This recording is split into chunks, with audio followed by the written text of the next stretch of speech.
Members of Congress, I have the high privilege and the distinct honor of presenting to you the President of the United States.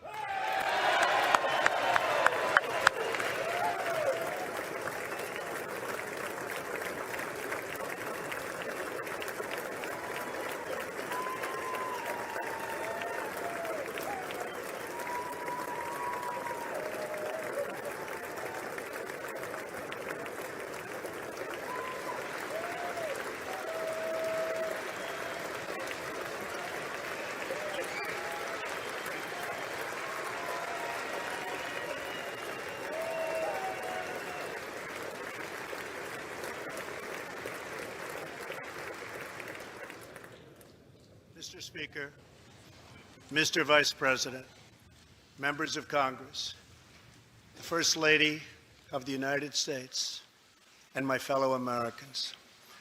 Less than 1 year has passed since I first stood at this podium in this majestic chamber to speak on behalf of the American people and to address their concerns, their hopes, and their dreams. That night, our new administration had already taken very swift action. A new tide of optimism was already sweeping across our land. Each day since, we have gone forward with a clear vision and a righteous mission to make America great again for all Americans.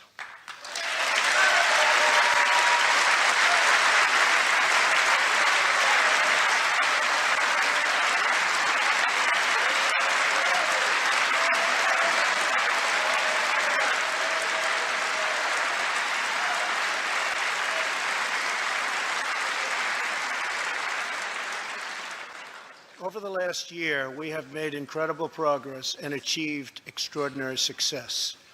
We have faced challenges we expected and others we could never have imagined. We have shared in the heights of victory and the pains of hardship. We have endured floods and fires and storms. But through it all, we have seen the beauty of America's soul and the steel in America's spine. Each test has forged new American heroes to remind us who we are and show us what we can be. We saw the volunteers of the Cajun Navy racing to the rescue with their fishing boats to save people in the aftermath of a totally devastating hurricane. We saw strangers shielding strangers from a hail of gunfire on the Las Vegas Strip. We heard tales of Americans like Coast Guard Petty Officer Ashley Leopard, who is here tonight in the gallery with Melania.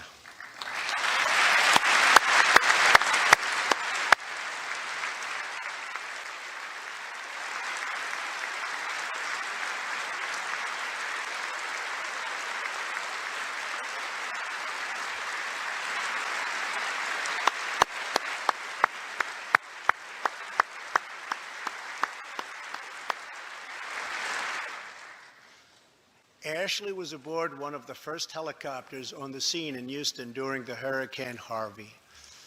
Through 18 hours of wind and rain, Ashley braved live power lines and deep water to help save more than 40 lives. Ashley, we all thank you. Thank you very much.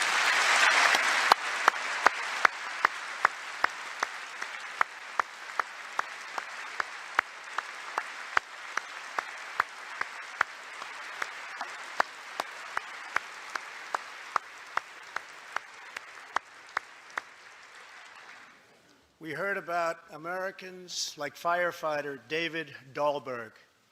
He's here with us also. David faced down walls of flame to rescue almost 60 children trapped at a California summer camp threatened by those devastating wildfires. To everyone still recovering in Texas, Florida, Louisiana, Puerto Rico, and the Virgin Islands, everywhere, we are with you. We love you, and we always will pull through together, always.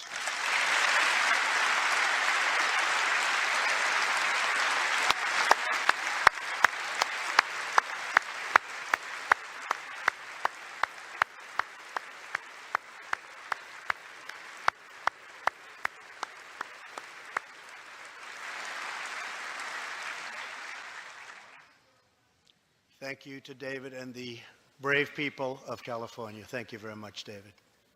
Great job. Some trials over the past year touched this chamber very personally. With us tonight is one of the toughest people ever to serve in this House, a guy who took a bullet, almost died, and was back to work 3.5 months later, the legend from Louisiana, Congressman Steve Scalise.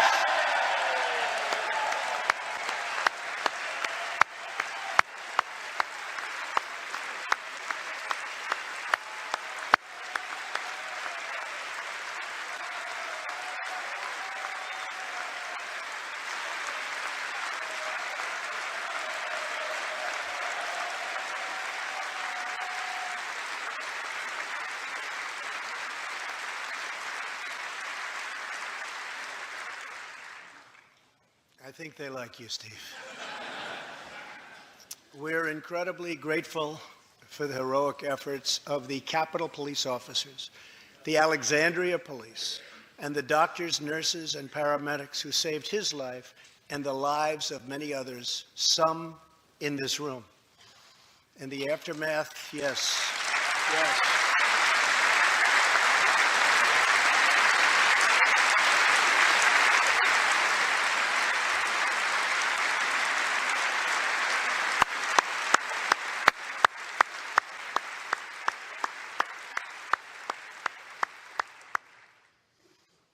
In the aftermath of that terrible shooting, we came together, not as Republicans or Democrats, but as representatives of the people. But it is not enough to come together only in times of tragedy. Tonight, I call upon all of us to set aside our differences, to seek out common ground, and to summon the unity we need to deliver for the people. This is really the key.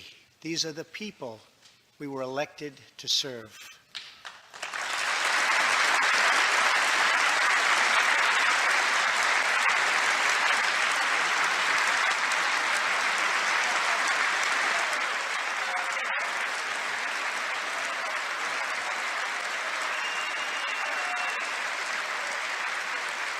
Thank you.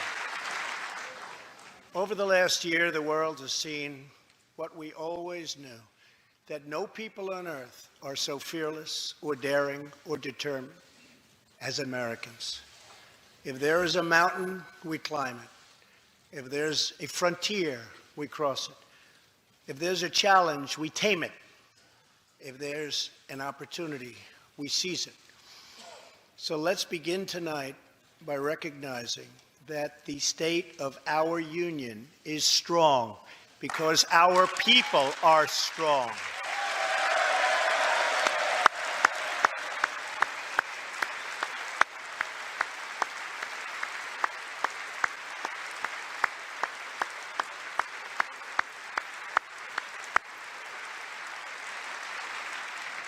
And together we are building a safe, strong, and proud America.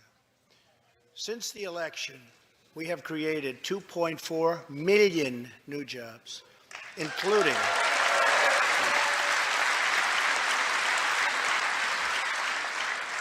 including 200,000 new jobs in manufacturing alone. Tremendous numbers. After years and years of wage stagnation, we are finally seeing rising wages.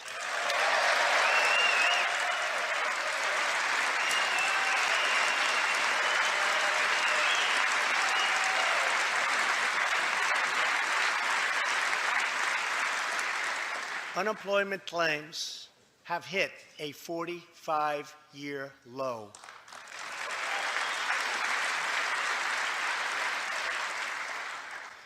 And something I'm very proud of, African American unemployment stands at the lowest rate ever recorded.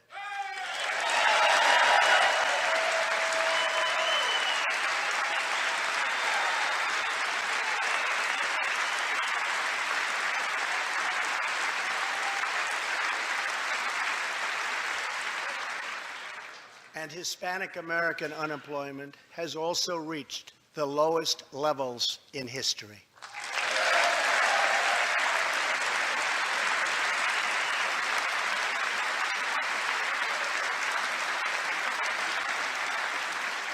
Small business confidence is at an all-time high.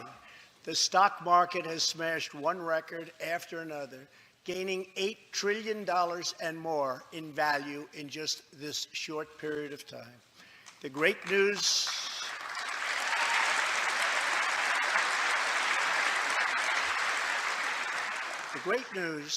for Americans, 401k, retirement pension, and college savings accounts have gone through the roof.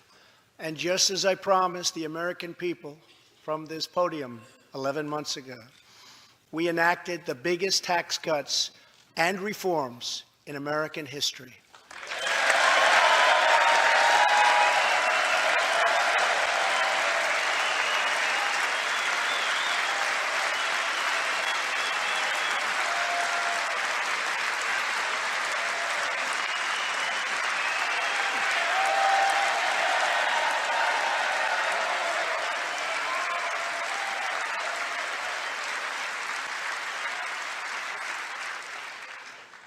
Our massive tax cuts provide tremendous relief for the middle class and small business.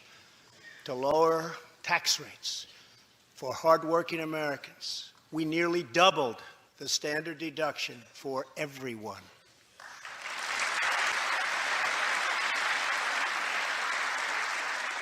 Now the first $24,000 earned by a married couple is completely tax-free.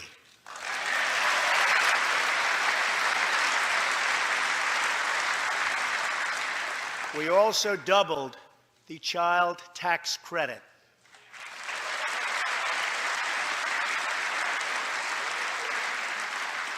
A typical family of four making $75,000 will see their tax bill reduced by $2,000, slashing their tax bill in half.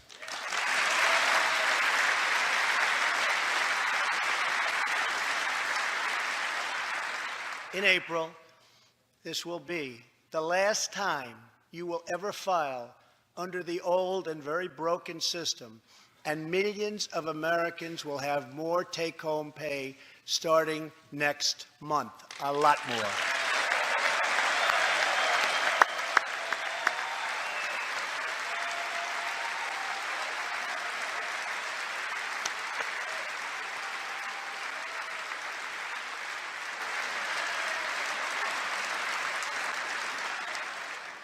We eliminated an especially cruel tax that fell mostly on Americans making less than $50,000 a year, forcing them to pay tremendous penalties simply because they couldn't afford government-ordered health plans.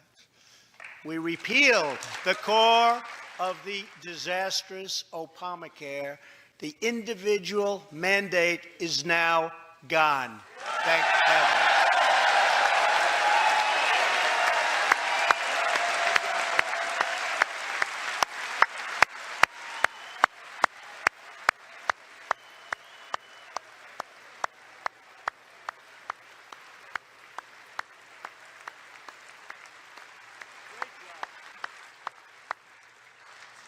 We slashed the business tax rate from 35% all the way down to 21%, so American companies can compete and win against anyone else anywhere in the world.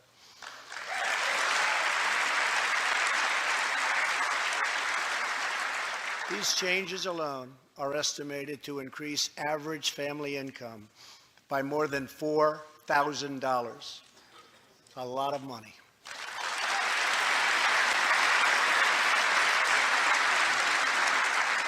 Small businesses have also received a massive tax cut and can now deduct 20% of their business income. Here tonight are Steve Staub and Sandy Keplinger of Staub Manufacturing, a small, beautiful business in Ohio. They've just finished the best year in their 20-year history.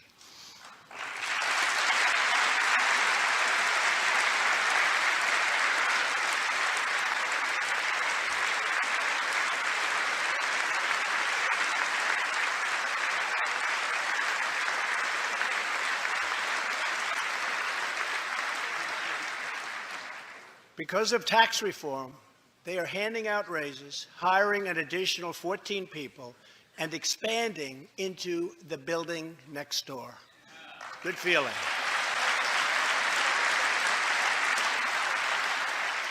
One of Staub's employees, Corey Adams, is also with us tonight. Corey is an all-American worker. He supported himself through high school, lost his job during the 2008 recession, and was later hired by Staub, where he trained to become a welder. Like many hardworking Americans, Corey plans to invest his tax cut raise into his new home and his two daughters' education. Corey, please stand.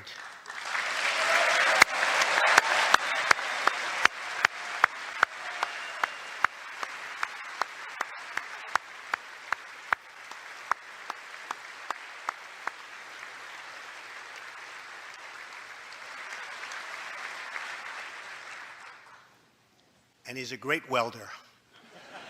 I was told that by the man that owns that company that's doing so well. So congratulations, Corey.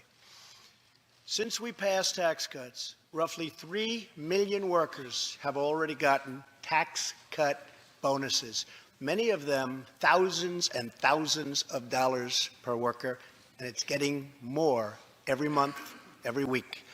Apple has just announced it plans to invest a total of $350 billion in America and hire another 20,000 workers.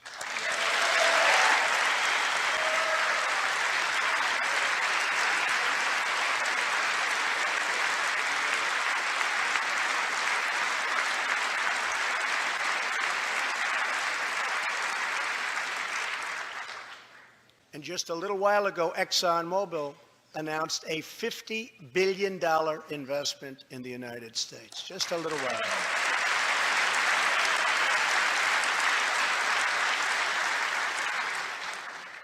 This, in fact, is our new American moment. There has never been a better time to start living the American dream. So to every citizen watching at home tonight, no matter where you've been or where you've come from, this is your time. If you work hard, if you believe in yourself, if you believe in America, then you can dream anything. You can be anything. And together, we can achieve absolutely anything.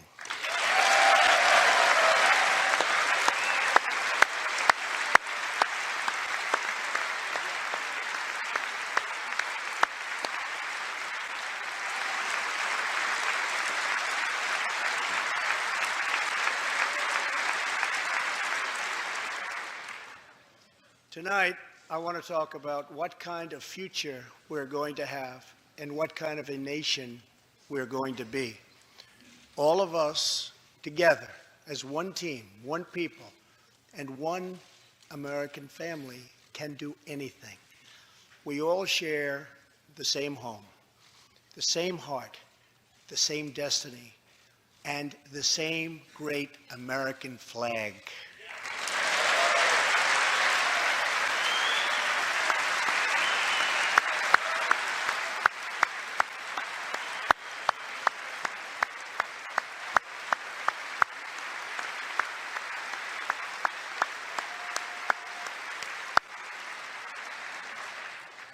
Together, we are rediscovering the American way. In America, we know that faith and family, not government and bureaucracy, are the center of American life. The motto is, "In God we trust."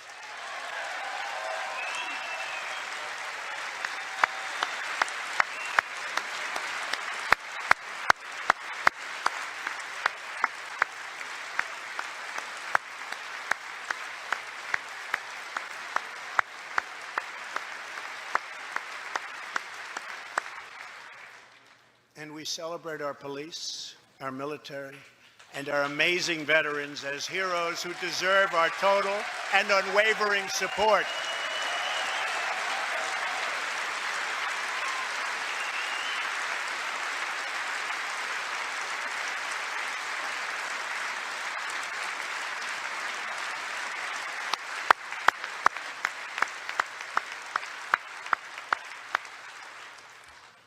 Here tonight is Preston Sharp, a 12-year-old boy from Redding, California, who noticed that veterans' graves were not marked with flags on Veterans Day.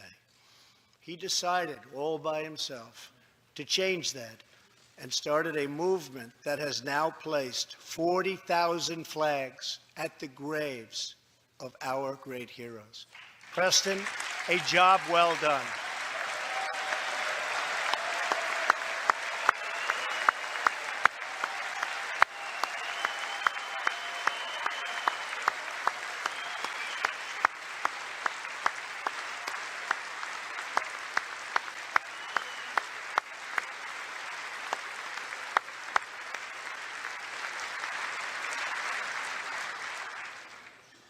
Young patriots like Preston teach all of us about our civic duty as Americans. And I met Preston a little while ago, and he is something very special that I can tell you. Great future. Thank you very much for all you've done, Preston. Thank you very much.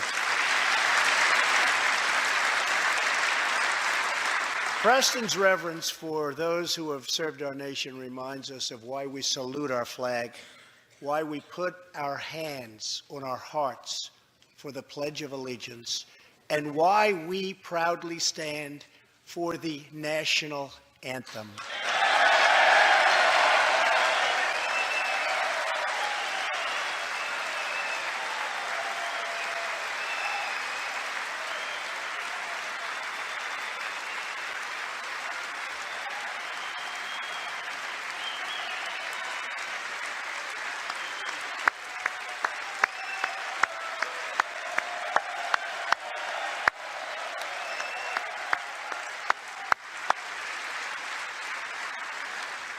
Americans love their country, and they deserve a government that shows them the same love and loyalty in return. For the last year, we have sought to restore the bonds of trust between our citizens and their government. Working with the Senate, we are appointing judges who will interpret the Constitution as written, including a great new Supreme Court justice and more circuit court judges than any new administration in the history of our country.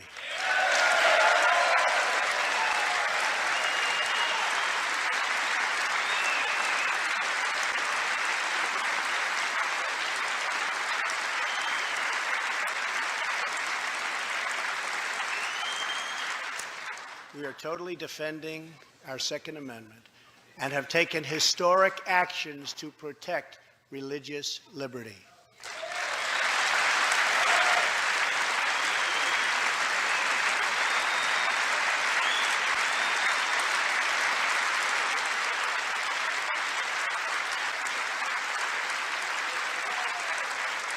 And we are serving our brave veterans, including giving our veterans choice in their health care decisions.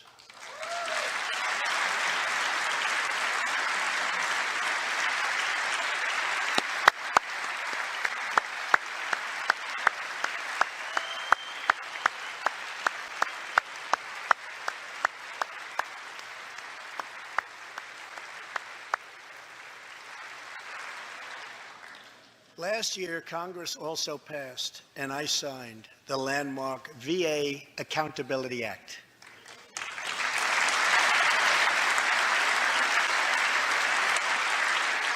Since its passage, my administration has already removed more than 1,500 VA employees who failed to give our veterans the care they deserve, and we are hiring talented people who love our vets as much as we do.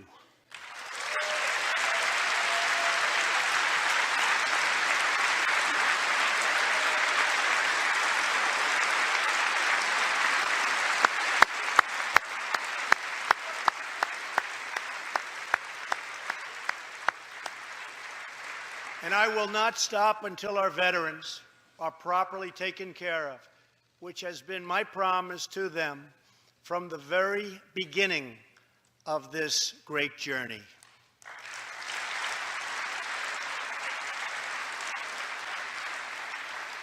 All Americans deserve accountability, and respect. And that's what we are giving to our wonderful heroes, our veterans. Thank you.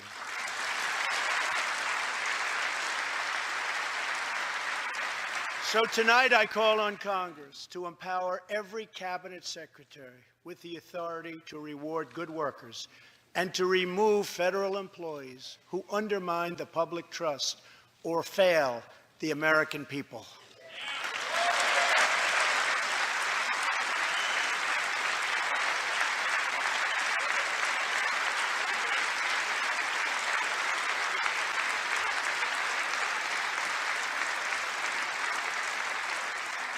In our drive to make Washington accountable, we have eliminated more regulations in our first year than any administration in the history of our country.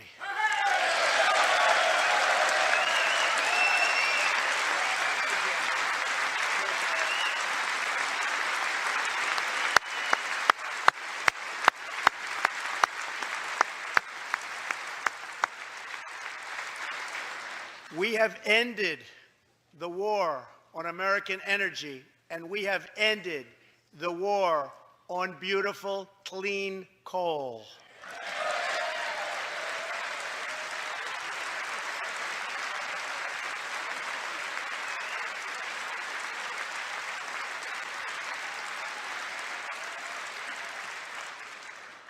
We are now very proudly an exporter of energy to the world.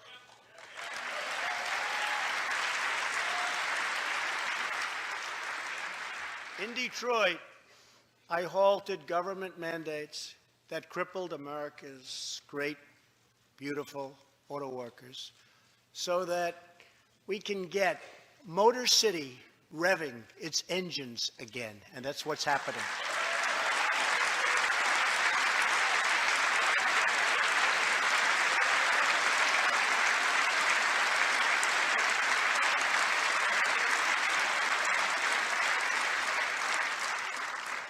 Many car companies are now building and expanding plants in the United States, something we haven't seen for decades.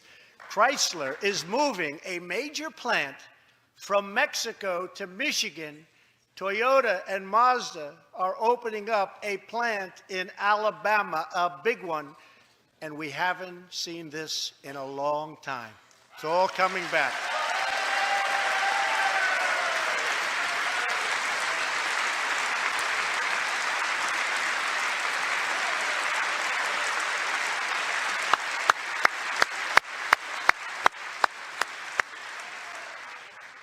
Very soon, auto plants and other plants will be opening up all over our country. This is all news Americans are totally unaccustomed to hearing.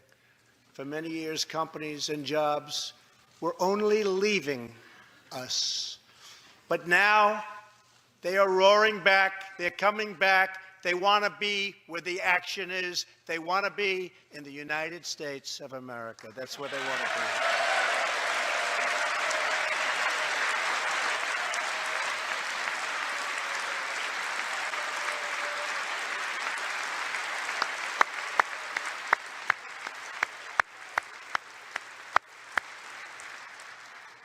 Exciting progress is happening every single day. To speed access to breakthrough cures and affordable generic drugs, last year, the FDA approved more new and generic drugs and medical devices than ever before in our country's history.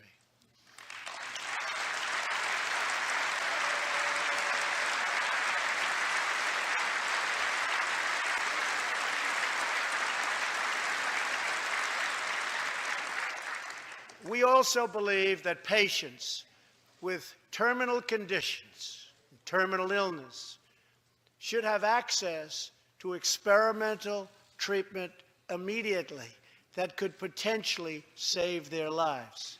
People who are terminally ill should not have to go from country to seek a cure.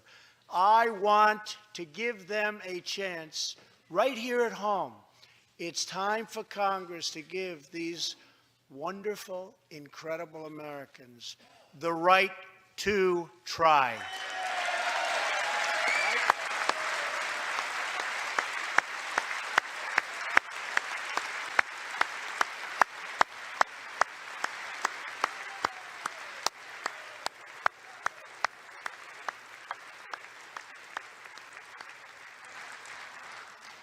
One of my greatest priorities is to reduce the price of prescription drugs.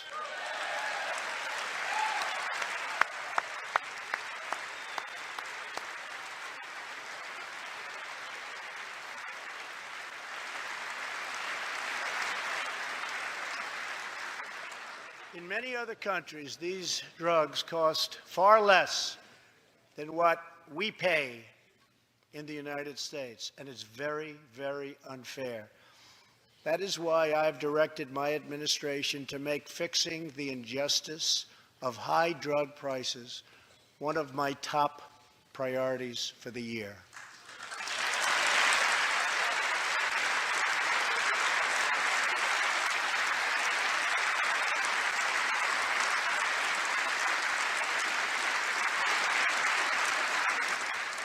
And prices will come down substantially. Watch. America has also finally turned the page on decades of unfair trade deals that sacrificed our prosperity and shipped away our companies, our jobs, and our wealth. Our nation has lost its wealth, but we're getting it back so fast. The era of economic surrender is totally over. From now on, we expect trading relationships to be fair and, very importantly, reciprocal.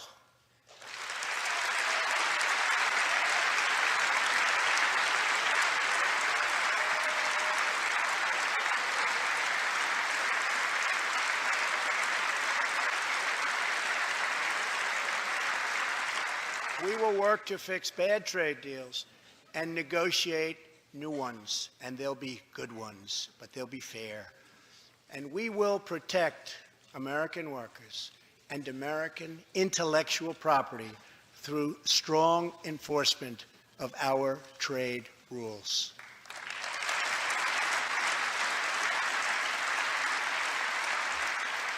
As we rebuild our industries, it is also time to rebuild our crumbling infrastructure.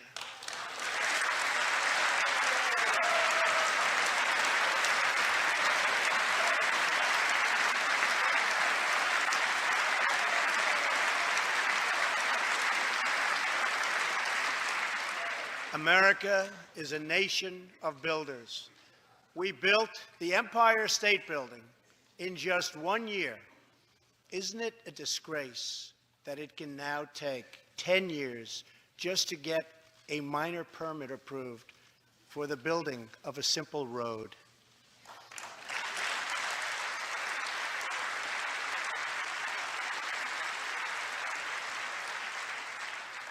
I am asking both parties to come together to give us safe, fast, reliable, and modern infrastructure that our economy needs and our people deserve.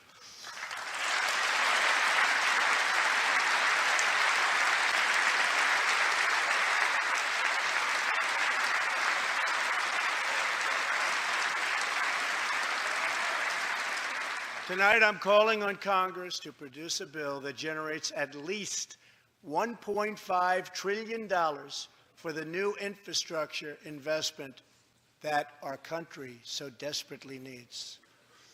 Every federal dollar should be leveraged by partnering with state and local governments and, where appropriate, tapping into private sector investment to permanently fix the infrastructure deficit, and we can do it.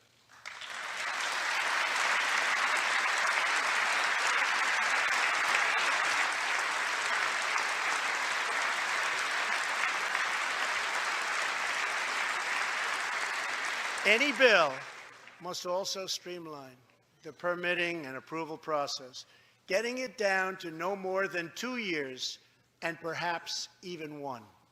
Together, we can reclaim our great building heritage.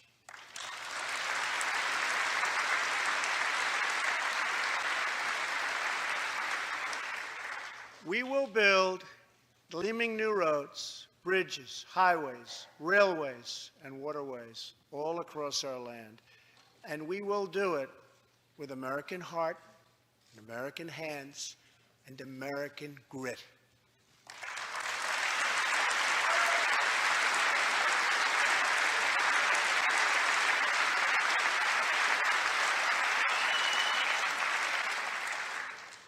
We want every American to know the dignity of a hard day's work. We want every child to be safe in their home at night. And we want every citizen to be proud of this land that we all love so much. We can lift our citizens from welfare to work, from dependence to independence, and from poverty to prosperity.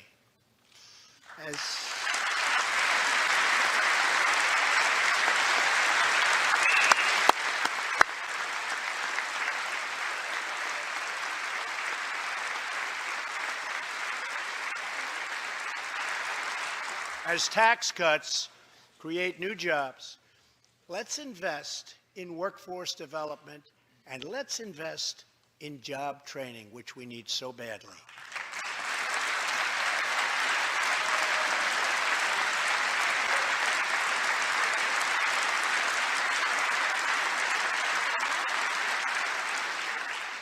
Let's open great vocational schools so our future workers can learn a craft and realize their full potential.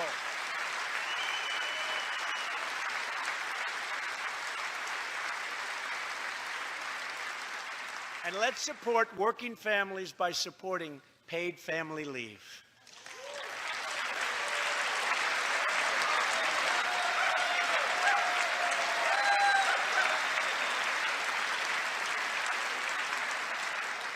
As America regains its strength, opportunity must be extended to all citizens.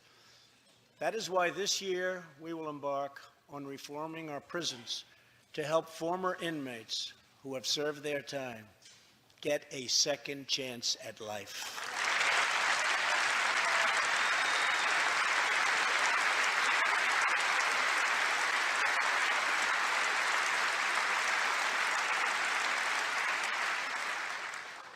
Struggling communities, especially immigrant communities, will also be helped by immigration policies that focus on the best interests of American workers and American families. For decades, open borders have allowed drugs and gangs to pour into our most vulnerable communities. They've allowed millions of low-wage workers to compete for jobs and wages against the poorest Americans. Most tragically, they have caused the loss of many innocent lives. Here tonight are two fathers and two mothers, Evelyn Rodriguez, Freddie Cuevas, Elizabeth Alvarado, and Robert Mickens. Their two teenage daughters, Kayla Cuevas and Nisa Mickens, were close friends on Long Island. But in September 2016, on the eve of Nisa's 16th birthday, such a happy time it should have been, neither of them came home. These two precious girls were brutally murdered while walking together in their hometown. 6 members of the savage MS-13 gang have been charged with Kayla and Nisa's murders. Many of these gang members took advantage of glaring loopholes in our laws to enter the country as illegal, unaccompanied, alien minors and wound up in Kayla and Nisa's high school. Evelyn, Elizabeth, Freddie, and Robert, tonight everyone in this chamber is praying for you. Everyone in America is grieving for you. Please stand. Thank you very much.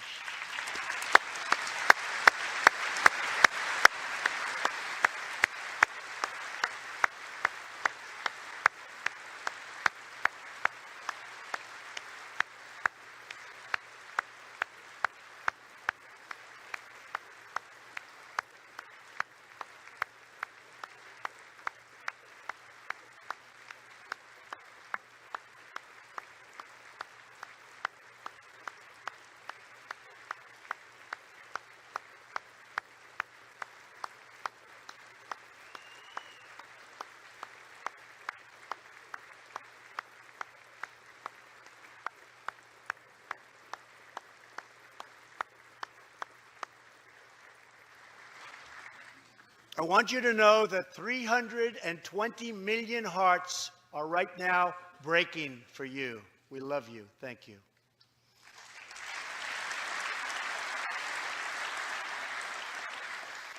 While we cannot imagine the depths of that kind of sorrow, we can make sure that other families never have to endure this kind of pain. Tonight I am calling on Congress to finally close the deadly loopholes that have allowed MS-13 and other criminal gangs to break into our country. We have proposed new legislation that will fix our immigration laws and support our ICE and Border Patrol agents. These are great people. These are great, great people that work so hard in the midst of such danger, so that this can never happen again.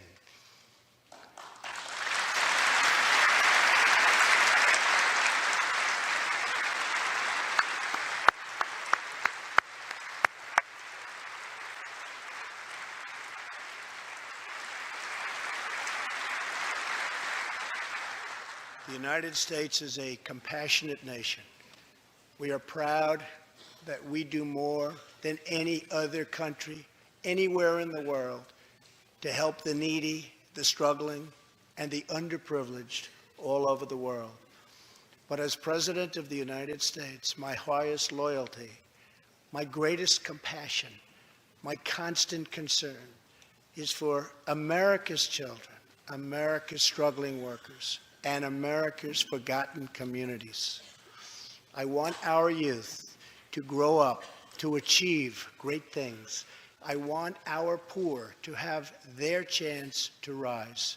So tonight I am extending an open hand to work with members of both parties, Democrats and Republicans, to protect our citizens of every background, color, religion, and creed.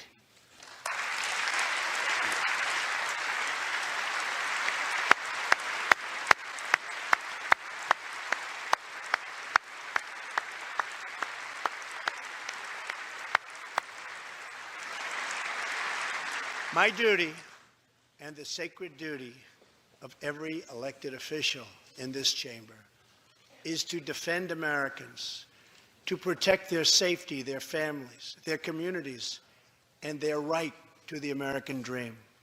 Because Americans are dreamers too.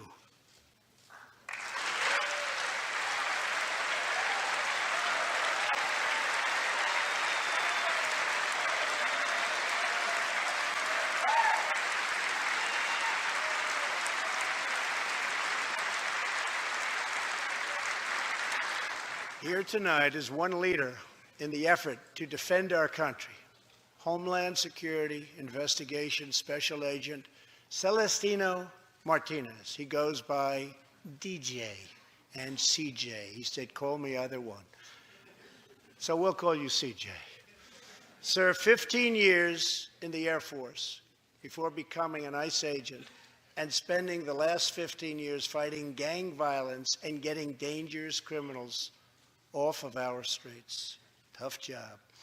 At one point, MS-13 leaders ordered CJ's murder, and they wanted it to happen quickly.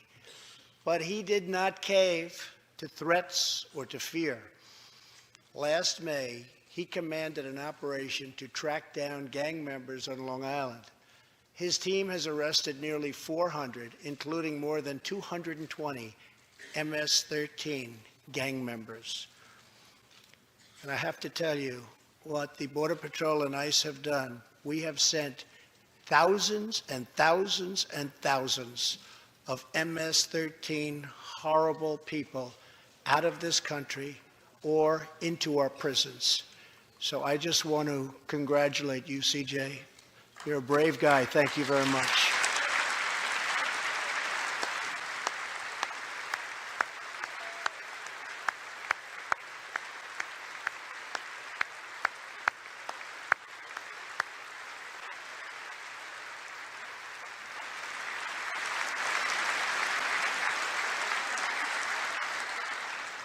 And I asked CJ, what's the secret? He said, we're just tougher than they are. And I like that answer.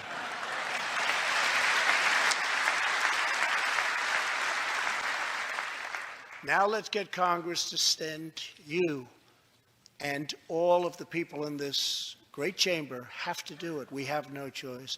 CJ, we're going to send you reinforcements, and we're going to send them to you quickly. It's what you need.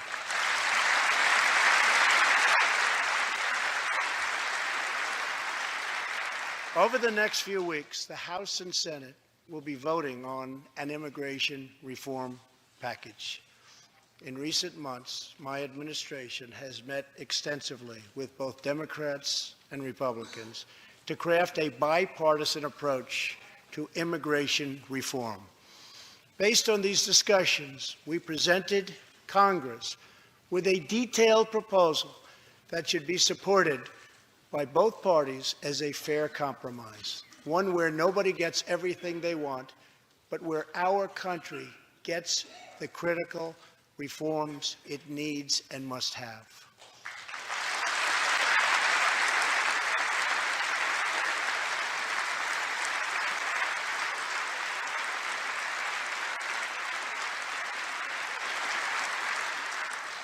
Here are the 4 pillars of our plan. The first pillar of our framework generously offers a path to citizenship for 1.8 million illegal immigrants who were brought here by their parents at a young age. That covers almost 3 times more people than the previous administration covered.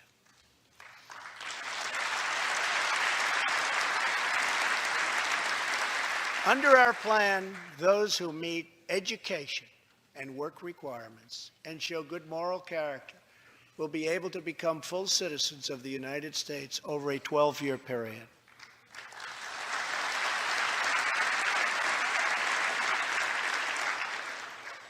The second pillar fully secures the border.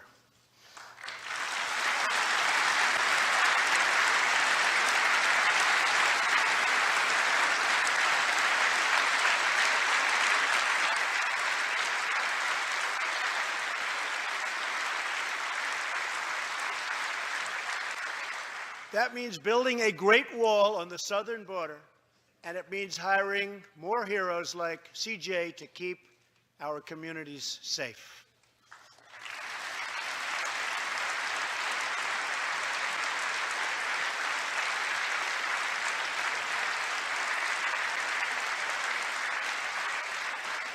Crucially, our plan closes the terrible loopholes exploited by criminals and terrorists to enter our country, and it finally ends the horrible and dangerous practice of catch and release.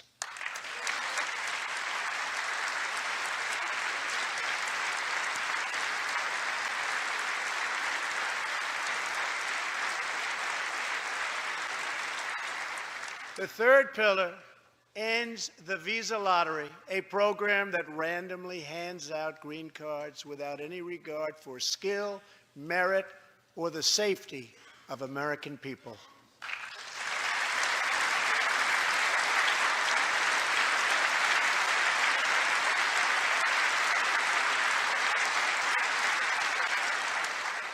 It's time to begin moving toward a merit-based immigration system, one that admits people who are skilled, who want to work, who will contribute to our society, and who will love and respect our country.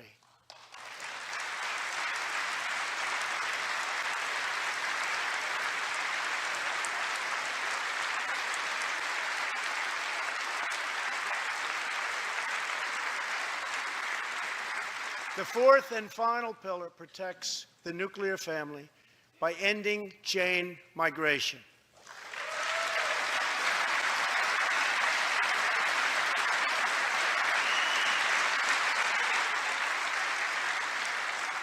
Under the current broken system, a single immigrant can bring in virtually unlimited numbers of distant relatives. Under our plan, we focus on the immediate family by limiting sponsorships to spouses and minor children.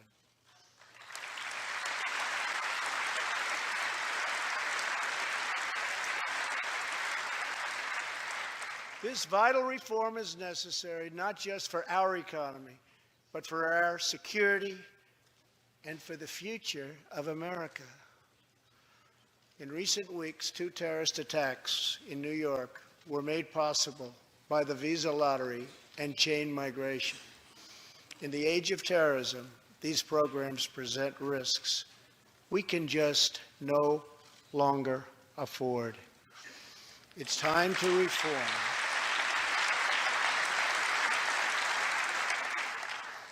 These outdated immigration rules and finally bring our immigration system into the 21st century.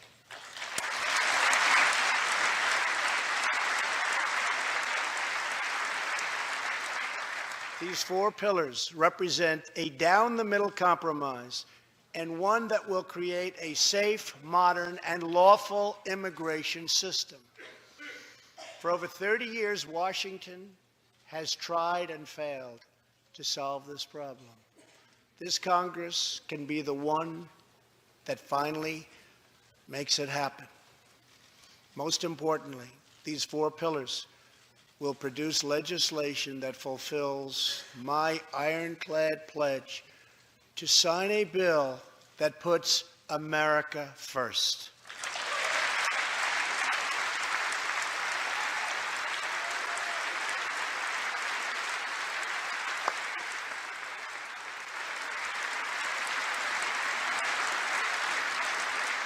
So let's come together, set politics aside, and finally get the job done.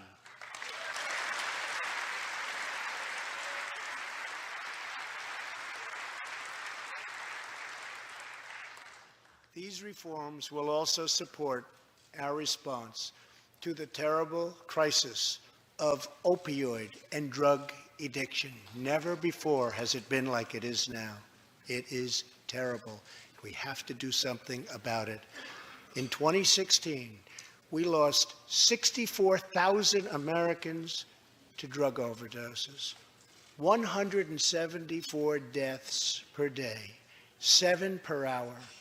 We must get much tougher on drug dealers and pushers if we are going to succeed in stopping this scourge.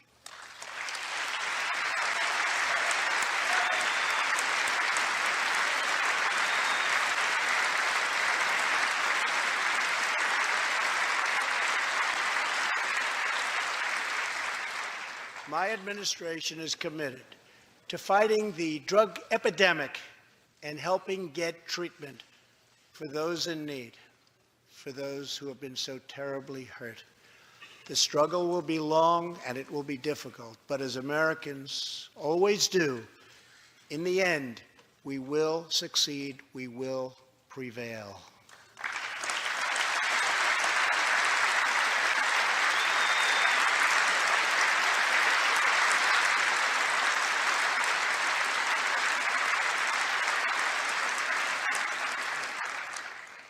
As we have seen tonight, the most difficult challenges bring out the best in America. We see a vivid expression of this truth in the story of the Holetz family of New Mexico. Ryan Holetz is 27 years old, an officer with the Albuquerque Police Department. He's here tonight with his wife, Rebecca.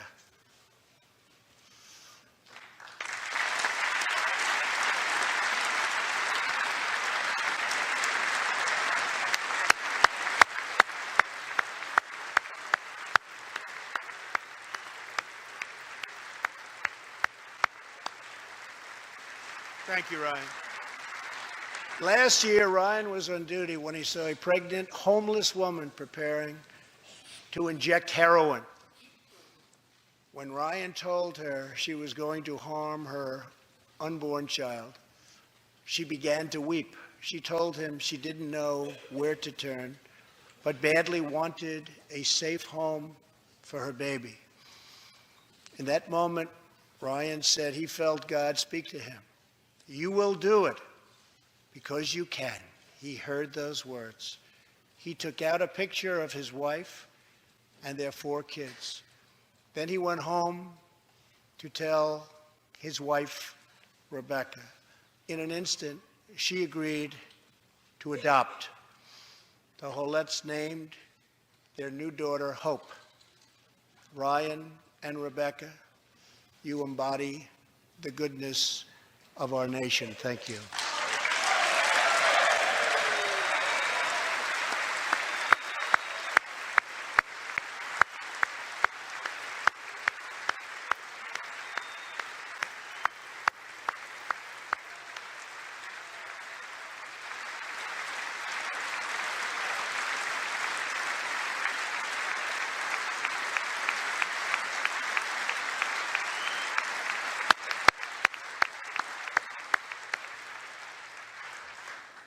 Thank you, Ryan and Rebecca. As we rebuild America's strength and confidence at home, we are also restoring our strength and standing abroad. Around the world, we face rogue regimes, terrorist groups, and rivals like China and Russia that challenge our interests, our economy, and our values. In confronting these horrible dangers, we know that weakness is the surest path to conflict, and unmatched power is the surest means to our true and great defense. For this reason, I am asking Congress to end the dangerous defense sequester and fully fund our great military.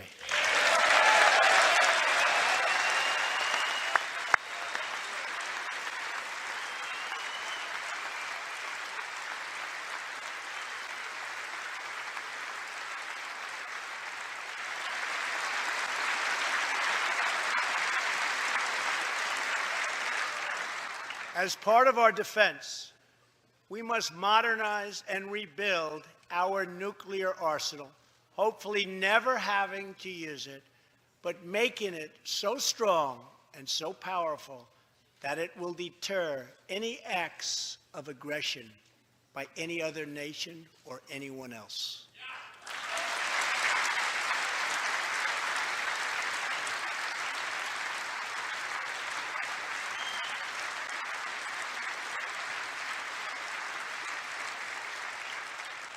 Perhaps someday in the future there will be a magical moment when the countries of the world will get together to eliminate their nuclear weapons. Unfortunately, we are not there yet, sadly. Last year, I also pledged that we would work with our allies to extinguish ISIS from the face of the earth. 1 year later, I am proud to report that the coalition to defeat ISIS has liberated very close to 100% of the territory just recently held by these killers in Iraq and in Syria and in other locations as well.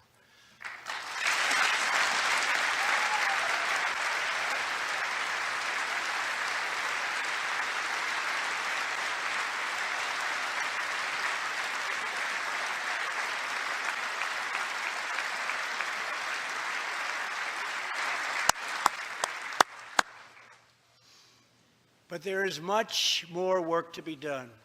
We will continue our fight until ISIS is defeated. Army Staff Sergeant Justin Peck is here tonight. Near Raqqa last November, Justin and his comrade, Chief Petty Officer Kenton Stacy, were on a mission to clear buildings that ISIS had rigged with explosive, so that civilians could return to that city, hopefully soon and hopefully safely. Clearing the second floor of a vital hospital, Kenton Stacy was severely wounded by an explosion. Immediately, Justin bounded into the booby-trapped and unbelievably dangerous and unsafe building and found Kenton, but in very, very bad shape. He applied pressure to the wound and inserted a tube to reopen an airway. He then performed CPR for 20 straight minutes during the ground transport and maintained artificial respiration through 2.5 hours and through emergency surgery. Kenton Stacy would have died if it were not for Justin's selfless love for his fellow warrior. Tonight, Kenton is recovering in Texas. Raqqa is liberated, and Justin is wearing his new Bronze Star with a V for valor. Staff Sergeant Peck, all of America salutes you.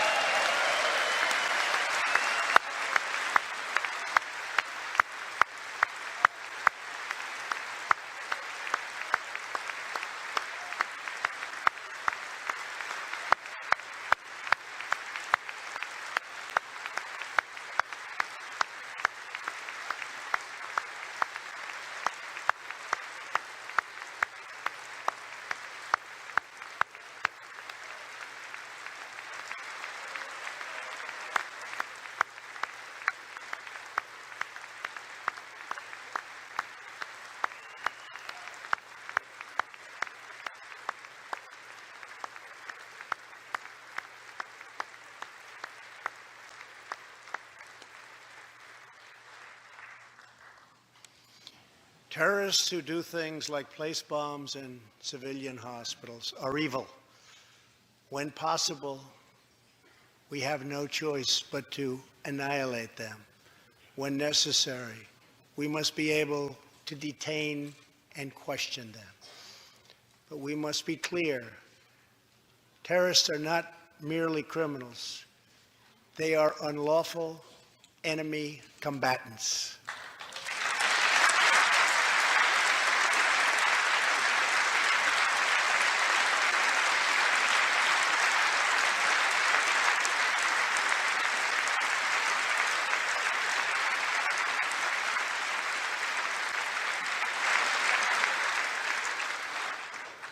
And when captured overseas, they should be treated like the terrorists they are. In the past, we have foolishly released hundreds and hundreds of dangerous terrorists, only to meet them again on the battlefield, including the ISIS leader, al-Baghdadi, who we captured, who we had, who we released. So today, I'm keeping another promise. I just signed, prior to walking in, an order directing Secretary Mattis, who is doing a great job. Thank you.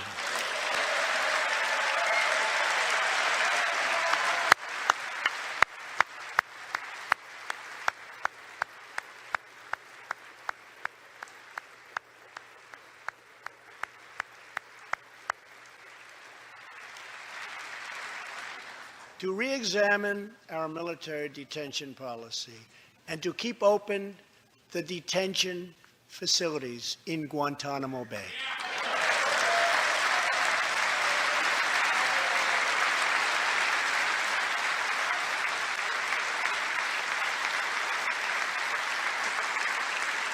I am asking Congress to ensure that in the fight against ISIS and al-Qaeda, we continue to have all necessary power to detain terrorists wherever we chase them down, wherever we find them. And in many cases, for them, it will now be Guantanamo Bay.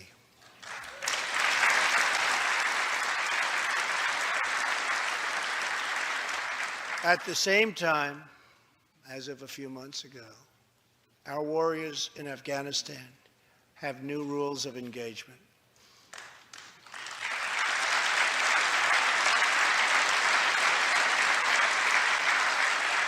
Along with their heroic Afghan partners, our military is no longer undermined by artificial timelines, and we no longer tell our enemies our plans.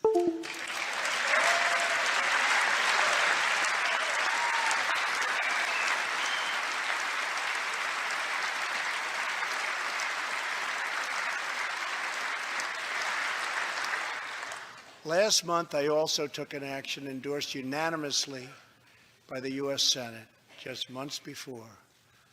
I recognized Jerusalem as the capital of Israel.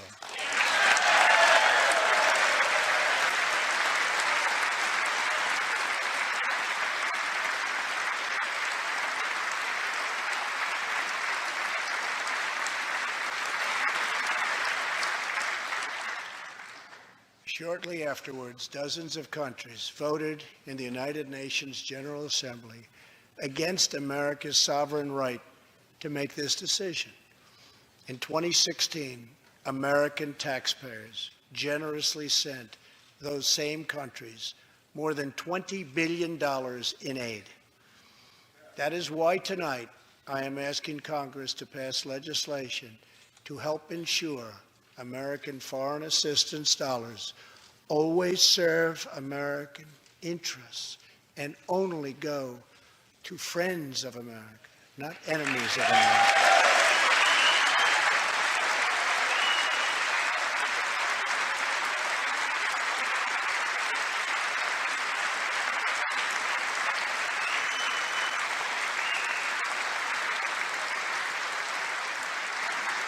As we strengthen friendships all around the world, we are also restoring clarity about our adversaries.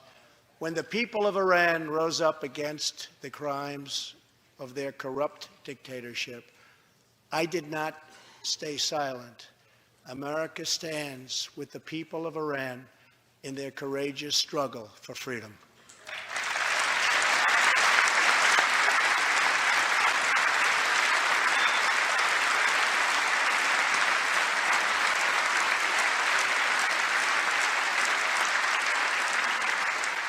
I am asking Congress to address the fundamental flaws in the terrible Iran nuclear deal.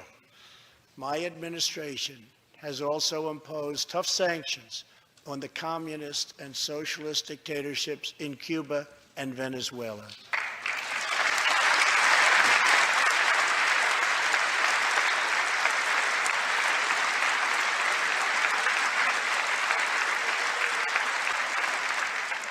But no regime has oppressed its own citizens more totally or brutally than the cruel dictatorship in North Korea.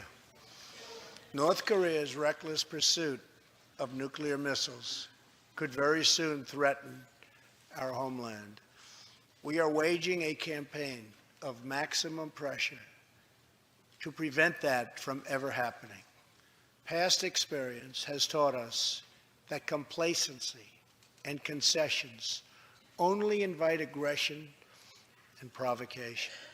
I will not repeat the mistakes of past administrations that got us into this very dangerous position. We need only look at the depraved character of the North Korean regime to understand the nature of the nuclear threat it could pose to America and to our allies. Otto Warmbier was a hard-working student at the University of Virginia, and a great student he was.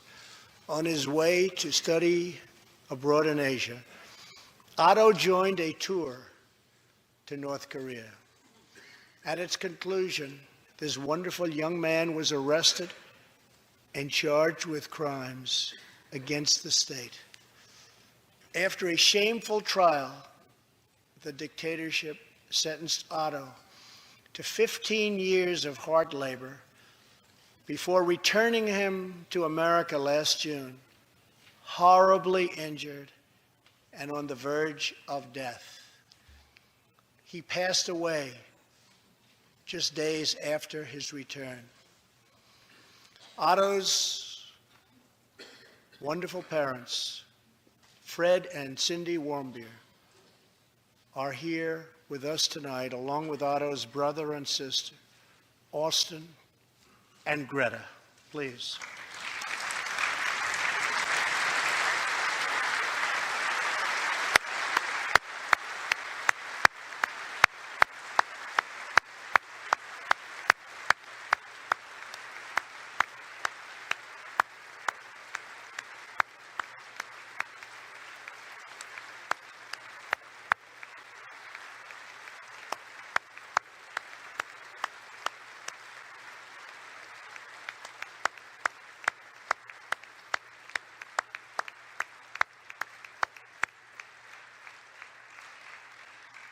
Incredible people. You are powerful witnesses to a menace that threatens our world, and your strength truly inspires us all. Thank you very much. Thank you.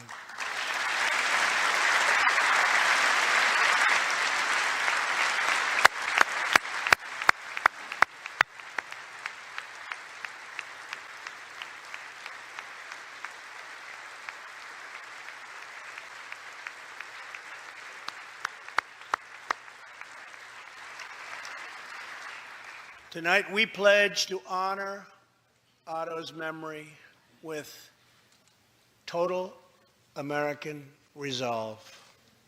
Thank you. Finally,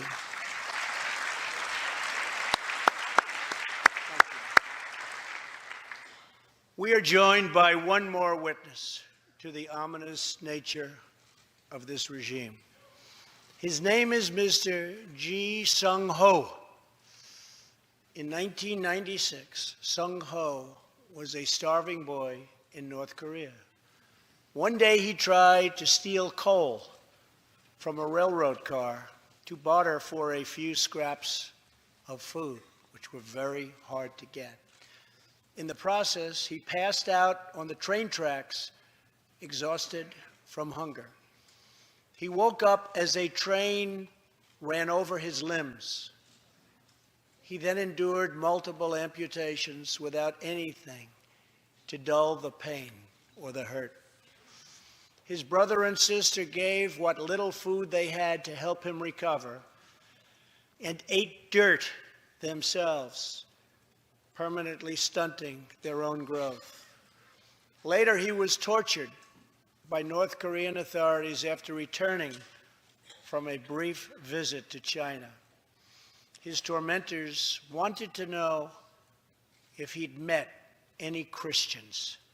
He had, and he resolved after that to be free. Sung-ho traveled thousands of miles on crutches all across China and Southeast Asia to freedom. Most of his family followed. His father was caught trying to escape and was tortured to death. Today, he lives in Seoul, where he rescues other defectors and broadcasts into North Korea what the regime fears most, the truth. Today, he has a new leg, but Sung-ho, I understand you still keep those old crutches as a reminder of how far you've come. Your great sacrifice is an inspiration to us all. Please, thank you.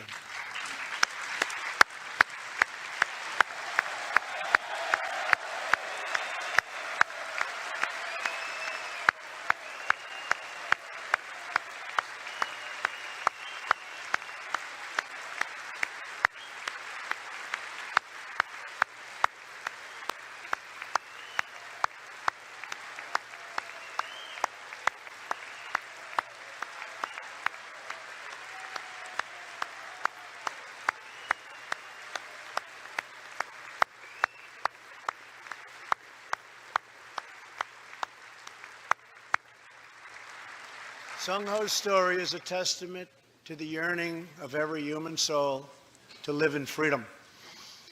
It was that same yearning for freedom that nearly 250 years ago gave birth to a special place called America. It was a small cluster of colonies caught between a great ocean and a vast wilderness. It was home to an incredible people with a revolutionary idea that they could rule themselves, that they could chart their own destiny, and that together they could light up the entire world. That is what our country has always been about. That is what Americans have always stood for, always strived for, and always done.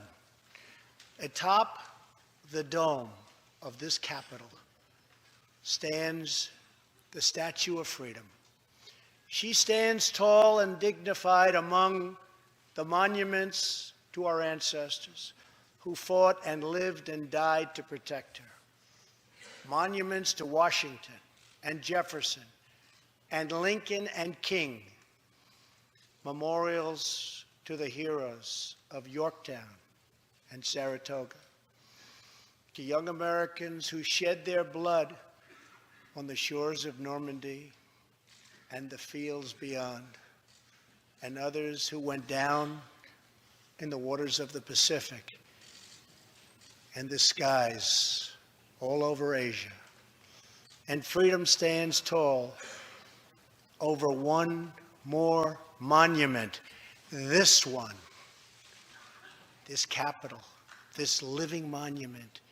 This is the monument to the American people.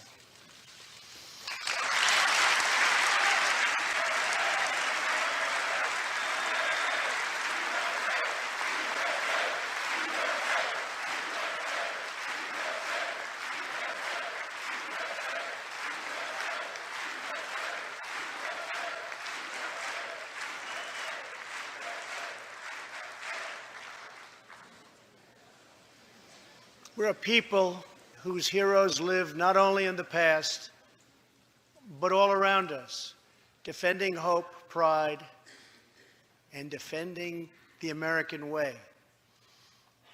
They work in every trade. They sacrifice to raise a family. They care for our children at home. They defend our flag abroad. And they are strong moms and brave kids. They are firefighters and police officers and border agents, medics and Marines. But above all else, they are Americans. And this capital, this city, this nation belongs entirely to them.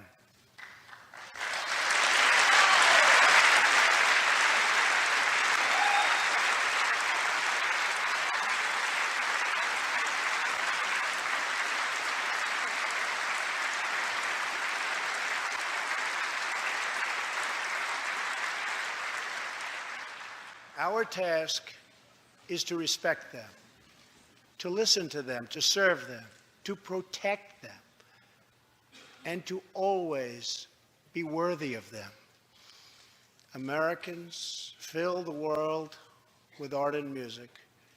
They push the bounds of science and discovery, and they forever remind us of what we should never, ever forget. The people dreamed this country. The people built this country. And it's the people who are making America great again.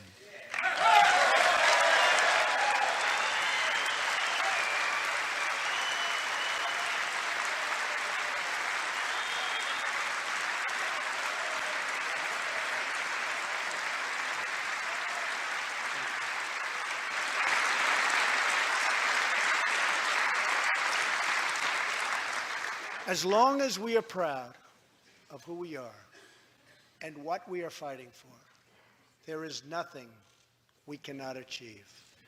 As long as we have confidence in our values, faith in our citizens, and trust in our God, we will never fail. Our families will thrive. Our people will prosper. And our nation will forever be safe and strong and proud and mighty and free. Thank you, and God bless America. Good night.